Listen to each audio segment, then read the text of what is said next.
Jangan sembarangan, hal ini perlu kamu perhatikan di saat kamu lagi mempertimbangkan untuk beli outfit atau beli baju atau beli abaya ya.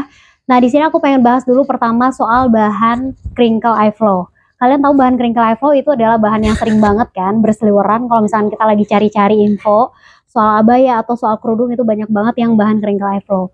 Dan ternyata guys, bahan crinkle eye flow itu ternyata banyak grade-nya ya, banyak grade-nya.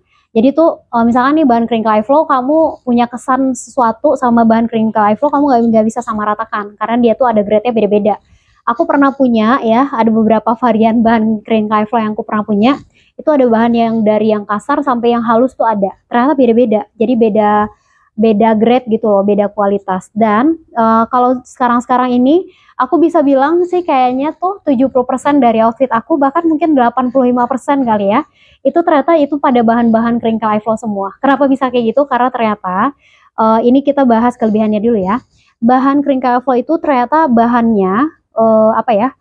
Kebanyakan mungkin aku nggak tahu ya, mungkin bahan ini termasuk bahan yang murah kali ya. Jadi untuk harganya dia cukup bersahabat, sehingga para seller-seller itu banyak yang suka pakai bahan ini karena dia pertama bahannya tuh ringan, flowy. Jadi kalau dibentuk jadi baju atau jadi kerudung dia tuh bagus, kelemer-kelemernya bagus gitu ya. Dan dia bahannya tuh ironless, jadi tanpa disetrika pun aman. Misalkan habis dicuci nggak sempat untuk disetrika, itu aman banget. Jadi misalkan dipakai untuk jadiin kerudung atau jadi abaya itu bagus, jatuhnya bagus, flowy-nya bagus. Jadi mungkin karena hal itu para seller-seller suka untuk pakai bahan ini karena mungkin secara harga produksi lebih murah gitu ya, dan dia juga udah bisa untuk menghasilkan hasil outfit atau abaya atau kerudung yang bagus, jadi dipakai di badan bagus meskipun dengan harga yang cukup terjangkau gitu ya. Jadi harganya terjangkau, biasanya harganya murah. Kan biasanya tuh kamu bisa lihat untuk one set abaya di harga 100 ribuan udah dapat isi abaya, himar, cadar harga 100 ribuan, itu ternyata itu banyak kan bahan-bahan crinkle eye flow gitu loh, dan dia dijadiin sesuatu itu bagus, dipakai bagus. Makanya mungkin karena itu ya banyak para seller-seller yang suka pakai bahan ini karena bisa dibanderol dengan harga yang murah, harga konveksi. Jadi di konsumen juga nyaman, di para sellernya juga nyaman. Nah, cuman kadang ya, kan aku pernah dengar ada juga tuh orang-orang yang anti untuk pakai bahan crinkle eye flow karena katanya bikin bau badan. Tapi sebenarnya kalau berdasarkan sepengalaman aku, dari yang aku pahami, kalau nanti kalian punya pemahaman lain nanti bisa diketikin juga ya di sini ya. Jadi kita ngobrol santai aja. Kalau menurut aku sebenarnya bahan crinkle eye flow itu nanti mungkin di saat kamu lagi pilih baju gitu ya, nanti bisa memperhatikan kondisi kamu.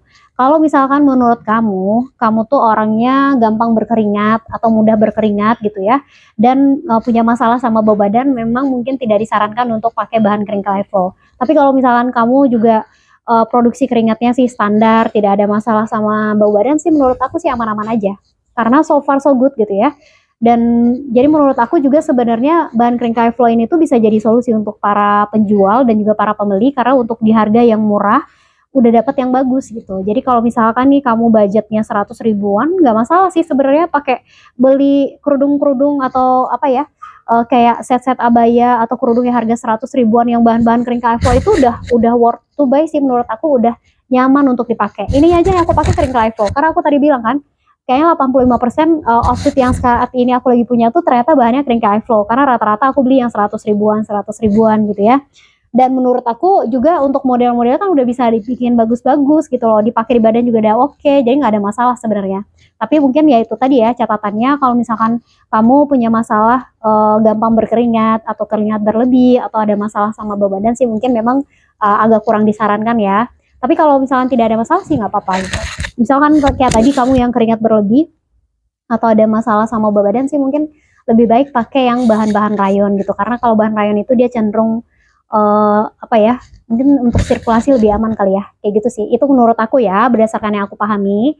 Ini no offense ya, mungkin kalian bisa punya pendapat yang berbeda sama aku.